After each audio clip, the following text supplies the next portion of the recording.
In front of me is Motorola Edge 20 Lite, and let me show you how to activate the installation of apps from unknown sources here.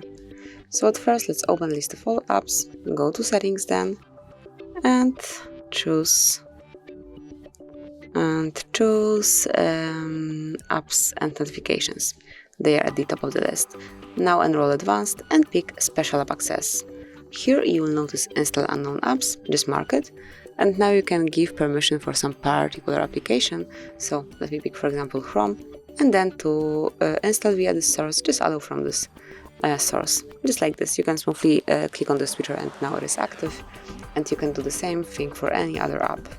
So that would be all, so you can activate the installation of apps from unknown sources. Thanks for watching, please subscribe our channel and leave the thumbs up.